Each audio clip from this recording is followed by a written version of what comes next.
Okay, insyaAllah kita mulakan program tazkirah maghrib kita pada malam ini dengan membaca ummul kitab Al-Fatihah. A'udzubillah minasyaitonirrajim. Bismillahirrahmanirrahim. Alhamdulillahirrabbilalamin. Ar-Rahmanirrahim. Maliki yaumiddin. Iyyaka na'budu wa iyyaka nasta'in. Ihdinas siratal mustaqim. Siratal ladzina an'amta 'alaihim ghairil maghdubi 'alaihim waladdallin. Amin. Assalamualaikum warahmatullahi wabarakatuh. Bismillahirrahmanirrahim. Alhamdulillahirabbil alamin. Wassalatu wassalamu ala sayidina Muhammadin asyrafil anbiya'i wal mursalin wa ala alihi wa ashabihi ajmain. Rabbi shrah li sadri wa yassir li amri wahlul 'uqdatam min lisani yafqahu qawli. Allahumma iftah alaina hikmataka wanshur alaina min khazaini rahmatika ya arhamar rahimin. Alhamdulillah kita bersyukur pada Allah Subhanahu wa taala, dengan keizinan Allah Subhanahu wa taala pada malam ini kita diberi kesempatan untuk bersama dalam program tazkirah maghrib ya, yang insya-Allah kita cuba adakan pada setiap minggu. Dan kita bersyukur pada Allah Subhanahu Wa Taala sebab Allah mengizinkan kita pada malam ini untuk bersama ya. Jadi terima kasih saya ucapkan kepada semua yang sudi untuk hadir pada malam ini ya. Kita ucapkan selawat kepada junjungan kita Nabi Muhammad sallallahu alaihi wasallam, kepada ahli keluarga baginda, sahabat-sahabat baginda, pengikut-pengikut sahabat dan mereka-mereka yang meneruskan kerja-kerja kebajikan dari semasa ke semasa hinggalah ke hari kiamat. Boleh dengar ya saya bercakap ni ya? Boleh. Alhamdulillah. Boleh. Jadi insya-Allah pada malam ini saya ingin kongsikanlah satu tajuk yang mungkin anak-anak semua biasa dengarlah tajuk ni ya. Tetapi insya-Allah saya akan cuba kongsikan untuk kita bersamalah, untuk manfaat kita bersama.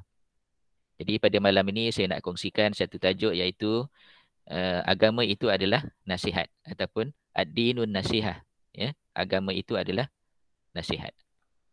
Jadi sebenarnya bila kita sebut tentang agama itu adalah nasihat yang selalu disebut ataupun selalu kita dengar, dia sebenarnya berdasarkan kepada sebuah hadis Nabi sallallahu alaihi wasallam. Ya, sebuah hadis Nabi sallallahu alaihi wasallam yang diriwayatkan oleh Abu Ruqayyah Tamim bin Aus Ad-Dari radhiyallahu anhu. Jadi hadisnya agak panjang, jadi saya bacakan dia punya matan saja hadis dia ya. Inna din ad-dinun nasihah. Nabi berkata, Nabi bersabda ad-dinun nasihah. Maka sahabat-sahabat pun bertanya, liman? Qala lillahi wa kitabihi wa li rasulihi wa li a'immatil muslimin wa ammatihim. Jadi Nabi bersabda sesungguhnya agama itu adalah nasihat. Lalu sahabat-sahabat yang berada di situ, kami bertanya, untuk siapa? Baginda menjawab, bagi Allah, bagi kitabnya, bagi rasulnya, bagi pemimpin-pemimpin kaum muslimin, serta bagi umat Islam umumnya. Jadi hadis ini diriwayatkan oleh Imam Muslim. Ya, jadi kalau kita nak rujuk, dia adalah hadis yang ke-55 di dalam kitab Imam Muslim. Jadi sebagai penjelasan kepada hadis ya, selalu kita dengar agama itu adalah nasihat, agama itu adalah nasihat, agama itu adalah nasihat. Jadi apakah sebenarnya yang dimaksudkan oleh sabda Nabi SAW berkaitan dengan hadis ini? Jadi menurut seorang ulama yang bernama Al-Khattabi, ya, Al-Khattabi rahimahullah, dia kata nasihat itu adalah kalimah, ungkapan yang bermakna. Ya, jadi nasihat itu adalah kalimah, ungkapan yang bermakna yang mewujudkan kebaikan kepada orang yang diberi nasihat. Jadi itulah maksud nasihat tadi. Maknanya ungkapan yang bermakna yang mewujudkan kebaikan kepada orang yang ditujukan ataupun kepada orang yang menerima nasihat. Jadi kita lihat di sini Nabi jelaskan ad-dinun nasihah, maknanya agama itu adalah nasihat. Maknanya agama itu adalah sesuatu yang mewujudkan kebaikan. Mewujudkan kebaikan kepada penerimanya ataupun kepada penganutnya. Jadi kita lihat apakah faedah hadis ini. Jadi faedah yang pertama, ad-din di dalam hadis ini maksudnya adalah ada beberapa makna. Ad-din yang pertama adalah agama. Ya, ad-din maksudnya agama. Sedangkan ada maksud lain tentang ad-din tadi, iaitu ad-din ni makna yang kedua adalah al-jaza ataupun pembalasan. Ya, al-jaza ataupun pembalasan. Jadi, ini kita biasa baca sebenarnya dalam surah Al-Fatihah. Maliki yaumiddin, ya. Maliki yaumiddin, penguasa hari pembalasan. Jadi maknanya ada beberapa makna tentang ad-din, ya. Tapi dalam konteks yang kita nak bincang pada hari ini adalah kita nak cerita tentang ad-din itu sebagai agama. Jadi yang keduanya, nasihat itu begitu penting kerana Nabi SAW menjadikan nasihat itu sebagai sebahagian daripada agama. Jadi nasihat ini penting sehingga nasihat ni masuk dalam hadis Nabi SAW yang merupakan kepada sebahagian daripada agama. Jadi nasihat menasihati ini adalah sebahagian daripada isi kandungan agama. Kata-kata an-nasihah berasal daripada kata Arab yang berbunyi nushu, yang sebenarnya mengandungi dua makna. An-nushu mengandungi dua makna. Jadi makna yang pertama, bersih dari kotoran. Nah, maknanya bersih dari kotoran ataupun bebas dari sekutu. Itu makna yang pertama. Ya. Makna yang kedua, merapatkan dua perkara sehingga saling tidak berjauhan. Jadi ada dua makna an-nushu yang menjadi kata punca kepada nasihat tadi. Ya. Ada dua makna, iaitu yang pertama bersih daripada kotoran dan yang kedua merapatkan dua perkara sehingga tidak berjauhan. Jadi kita belum nampak lagi sebenarnya apa yang makna nasihat tu kan. Bila kita kata nasihat tu maknanya bersih dari kotoran. Bila kata-kata nasihat itu maknanya merapatkan dua perkara yang jauh sehingga dia tidak berjauhan. Jadi dengan penjelasan yang selepas daripada ini, insya-Allah kita akan memahami apakah yang sebenarnya dimaksudkan sebagai ad-dinun nasihah tu. Adapun nasihat secara terminologi dalam hadis ini adalah mengharapkan kebaikan orang yang dinasihati. Jadi agama itu menasihati. Jadi dengan menasihati tadi, memberi kebaikan kepada orang yang dinasihati. Dan definisi ini berkaitan dengan nasihat yang ditujukan kepada pemimpin umat Islam dan rakyatnya. Adapun jika nasihat itu diarahkan kepada Allah, kepada kitabnya dan kepada Rasulnya, bukanlah maksudnya kita nak memberi nasihat kepada Allah, kepada kitab dan kepada Rasul. Yang pertama tadi, apabila Allah memberi nasihat ataupun agama tadi memberi nasihat kepada kita, kepada pemimpin umat Islam, kepada umat Islam, maknanya dia ingin supaya pemimpin dan umat Islam tadi bersih. Pemimpin dan umat Islam tadi bersih daripada segala kekotoran. Manakala bila dikatakan sebagai nasihat kepada Allah, kepada kitab, kepada Rasul, maknanya mendekatkan diri orang yang dinasihati tadi kepada Allah, kepada kitabnya dan kepada Rasulnya. Jadi maknanya kedua-dua makna an-nushu tadi ada di dalam maksud hadis ini. Apabila memberi nasihat kepada pemimpin dan umat, nasihat tadi adalah untuk membersihkan pemimpin dan umat daripada segala kekotoran, daripada mempersekutukan Allah Subhanahu Wa Taala. Tetapi apabila disebut nasihat kepada Allah, kepada kitab dan kepada Rasul, ia merujuk kepada mendekatkan diri kepada Allah, mendekatkan diri kepada Al-Quran dan mendekatkan diri kepada Rasul sallallahu alaihi wasallam. Merapatkan hubungan seseorang hamba dengan Allah, dengan kitab dan dengan Rasul. Okey, itu perkara yang kedua lah. Faedah daripada hadis perkara yang kedua ya. Perkara yang ketiga, kita lihat betapa bagusnya pengajaran Rasulullah sallallahu alaihi wasallam. Jadi baginda menyampaikan sesuatu perkara itu secara umum dahulu, ya, iaitu ad-dinun nasihah. Agama itu adalah nasihat secara umum. Kemudian bila ditanya nasihat kepada siapa, barulah Nabi menghususkan nasihat ini kepada pemimpin-pemimpin orang beriman, kepada umat Islam secara keseluruhannya. Jadi bila ditanya kepada siapa, barulah Nabi menjelaskan perinciannya. Kemudian faedah hadis ini yang keempat, para sahabat ni apabila berjumpa dengan Nabi, keadaan dia dalam keadaan yang inginkan ilmu. Inginkan ilmu ataupun hauskan ilmu ataupun dahagakan ilmu. Jadi apa yang perlu dipahami dengan baik, mereka selalu menanyakan supaya lebih jelas. Jadi cuba kita bayangkan tadi apabila Nabi sebut ad-dinun nasihah. Agama itu adalah nasihat. Kemudian sahabat tak tanya pun. Sahabat tak tanya, diam je kan. Jadi maknanya nasihat tadi adalah satu nasihat yang umum saja. Tetapi bila para sahabat ni bertanya, nasihat untuk siapa? Maka Nabi telah membuat penjelasan yang lebih lanjut lagi, iaitu kepada pemimpin umat-umat Islam, kepada pemimpin umat Islam, kepada umat Islam, nasihat untuk Allah, untuk kitabnya dan untuk Rasulnya. Jadi yang kelima, Nabi SAW memulai menyebut dengan hal yang terpenting. Memulai dengan menyebut hal yang terpenting, kemudian diikuti dengan perkara penting yang lain. Tetapi perkara penting tadi tidak boleh mengatasi kepentingan yang pertama. Jadi dalam hadis tadi, apabila ditanya liman, kepada siapa? Kepada siapa?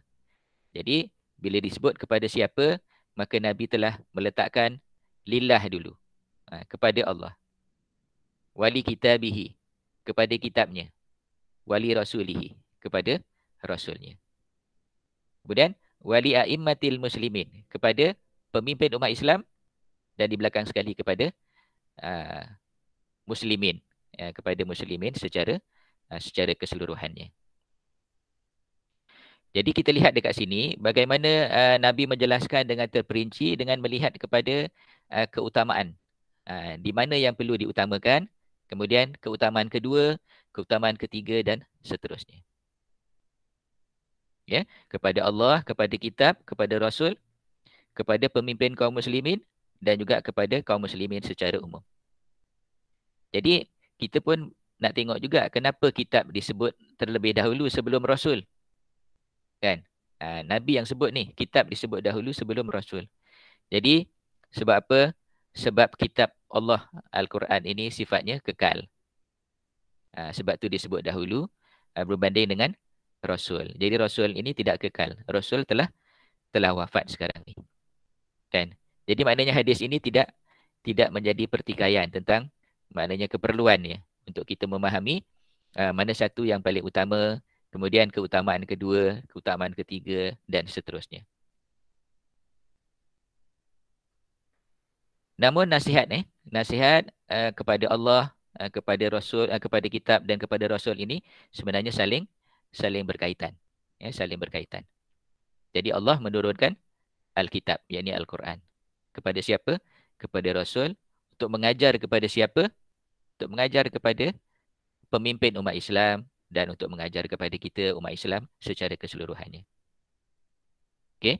Kemudian yang keenam, nasihat bagi Allah merangkumi dua perkara. Bila kita kata nasihat, an-nasihah lillah.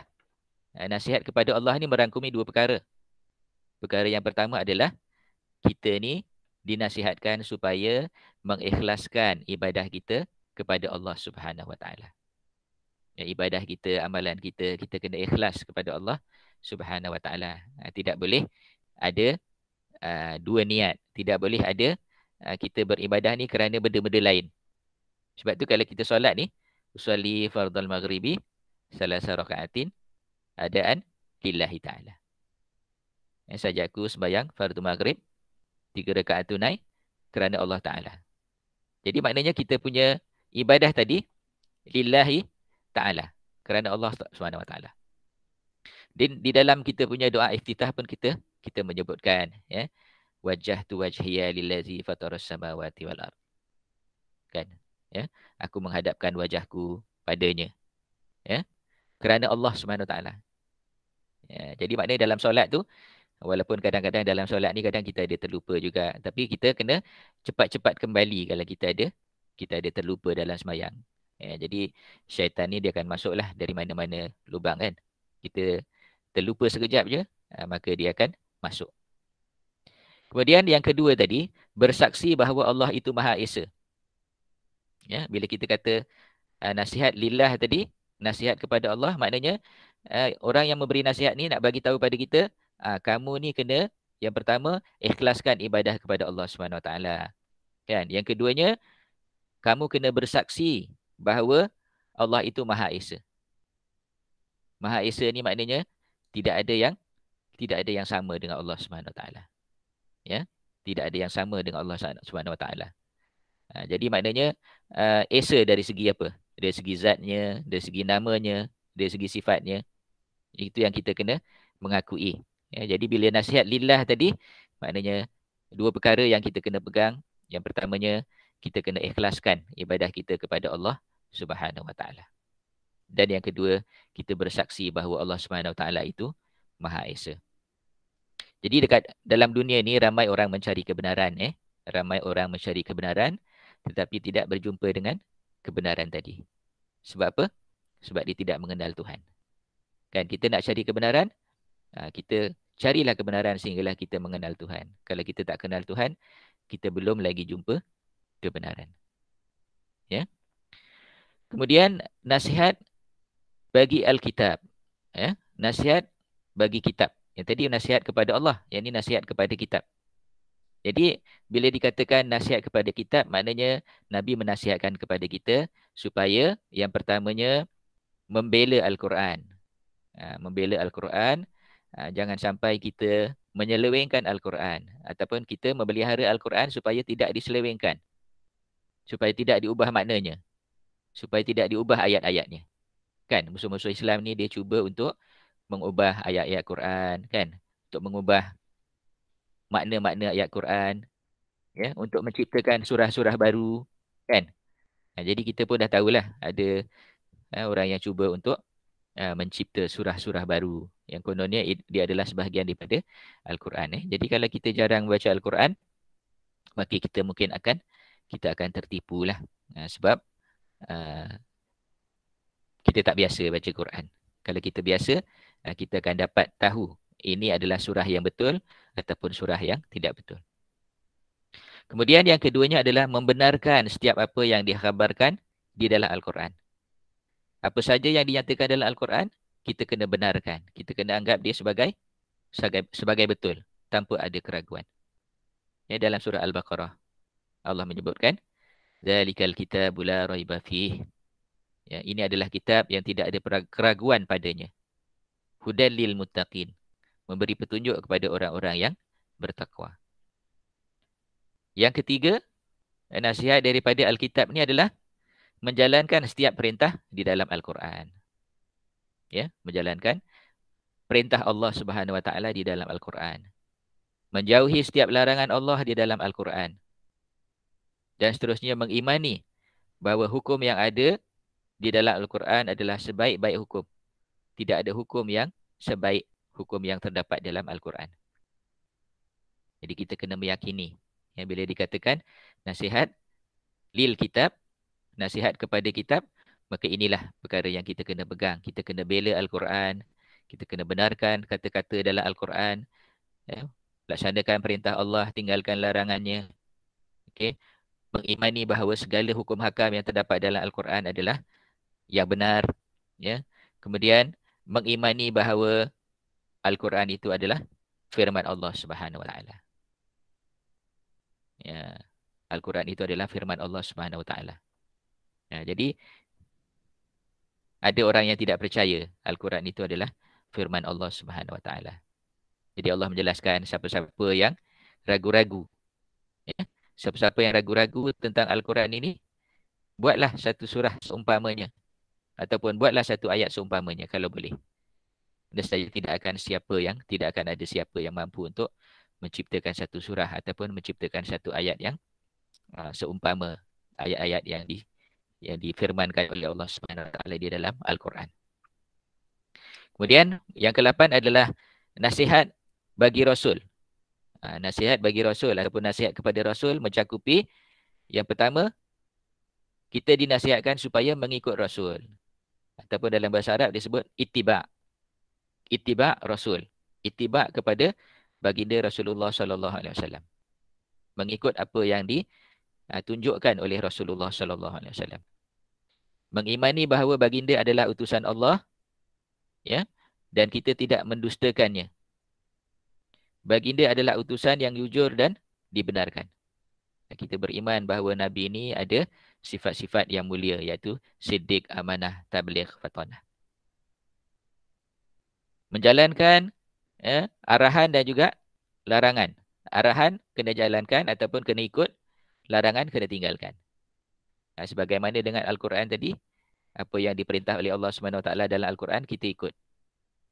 Apa yang disuruh oleh Nabi, kita kena ikut. Apa yang Nabi suruh tinggalkan, kita kena tinggalkan. Kemudian, kita membela syariatnya. Membela syariat Nabi SAW. Mengimani bahawa segala sesuatu yang datang dari baginda, sama seperti datang daripada Allah Subhanahu Wa Taala. Jadi, apa yang disuruh oleh Nabi, sama dengan apa yang disuruh oleh Allah Subhanahu Wa Taala. Ya, ati'ullah wa ati'ur Rasul. Taat kepada Allah dan taat kepada Rasul. Wa may yuti'ir rasula faqad ata'a Allah. Barang siapa yang beriman kepada, barang siapa yang mentaati Rasul, maka sesungguhnya dia mentaati Allah Subhanahu Wa Taala.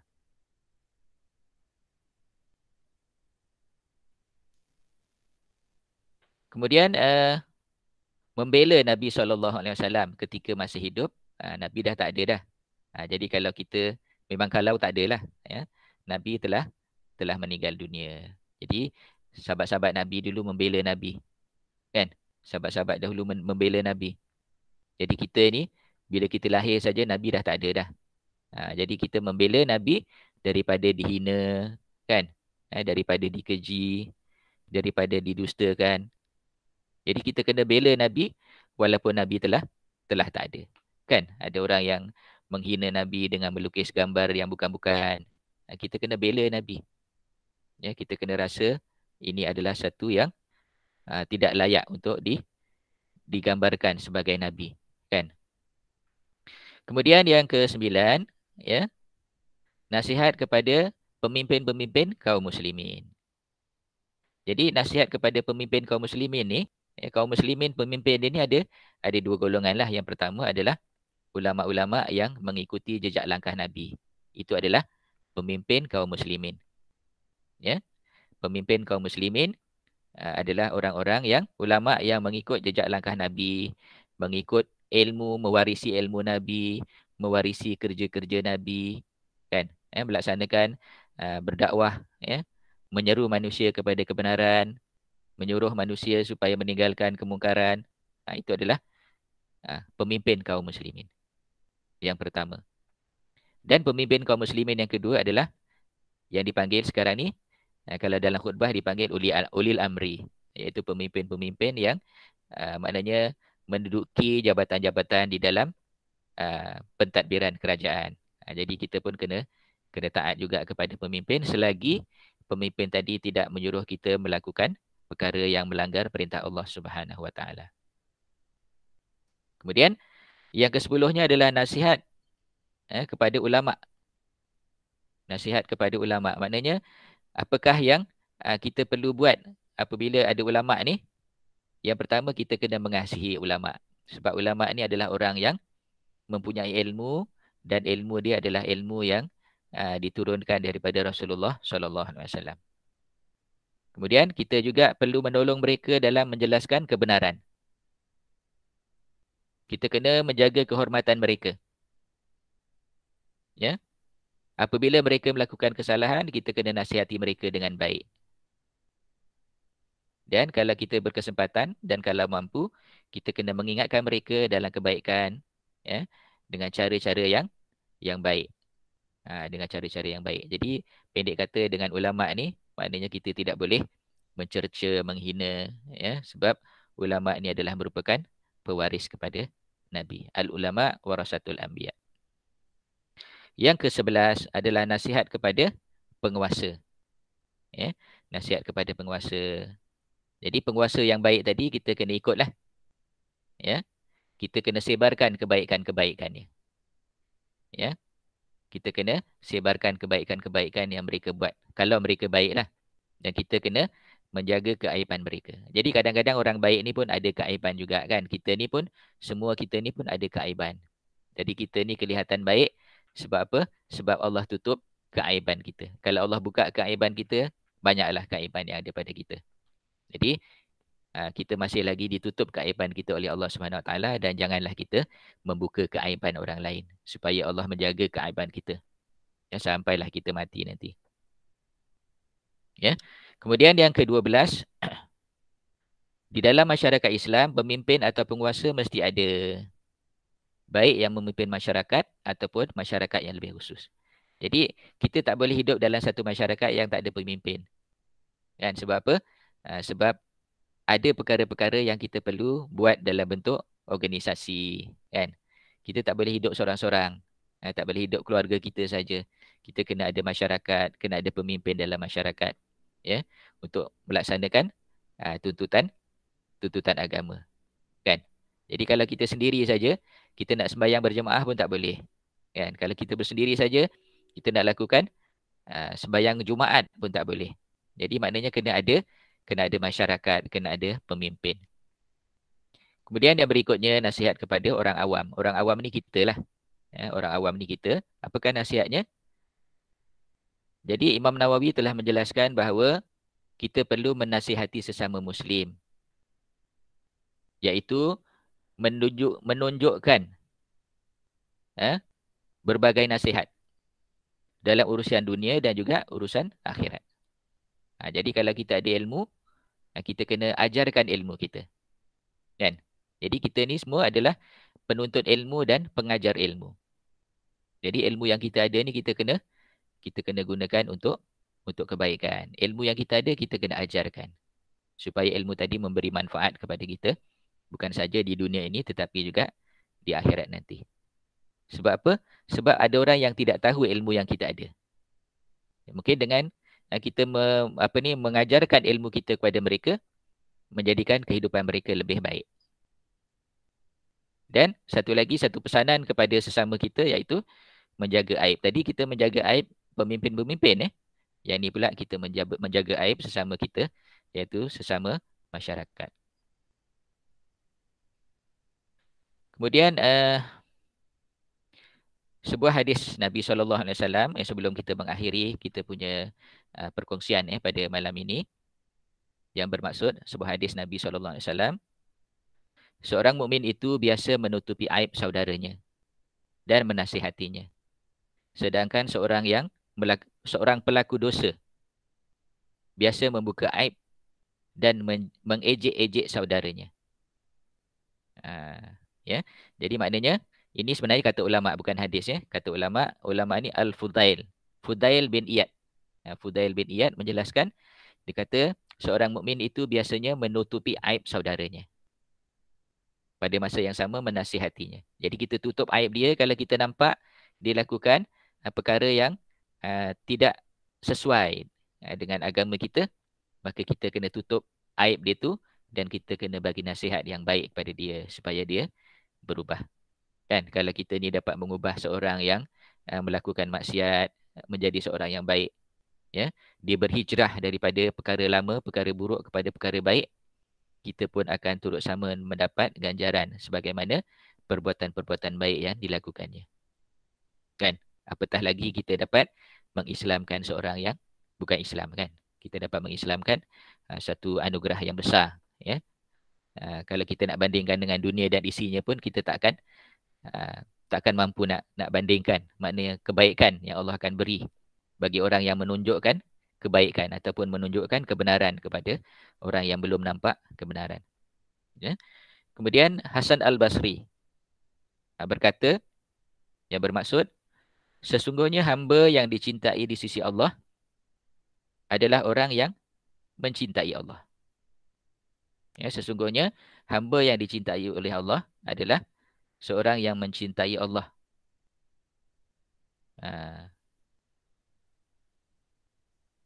Melalui hambanya yang mencintai Allah. Seorang yang mencintai Allah melalui hamba-Nya yang mencintai Allah. Jadi di muka bumi ini, ia pun memberi nasihat kepada yang lainnya. Jadi untuk kita mendapat kecintaan daripada Allah SWT, maka kita kena nasihat menasihati.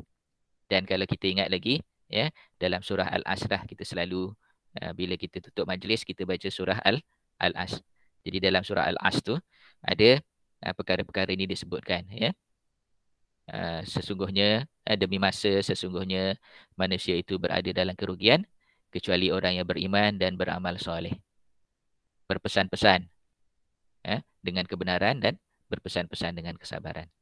Jadi maknanya berpesan dengan kebenaran, dengan kesabaran, ataupun dalam perkataan lain kita memberi nasihat itu merupakan perkara yang menyebabkan kita menjadi manusia yang beruntung. Beruntung di sisi siapa? Beruntung di sisi Allah Subhanahu Wa Taala. Jadi saya rasa itu sajalah cukup perkongsian saya pada malam ini. Semoga kita sama-sama mendapat manfaat daripada hadis Nabi tadi. Sesungguhnya agama itu adalah nasihat. Jadi segala yang benar itu datangnya daripada Allah Subhanahu Wa Taala. Kalau ada kelemahan dan kesilapan tu, kita sama-samalah minta ampun kepada Allah Subhanahu Wa Taala. Al-haqqu min rabbik fala takunanna minal mumtarin. Ya. Dan insya-Allah kita sudahi pertemuan kita pada malam ini dengan membaca tasbih kafarah dan suratul As.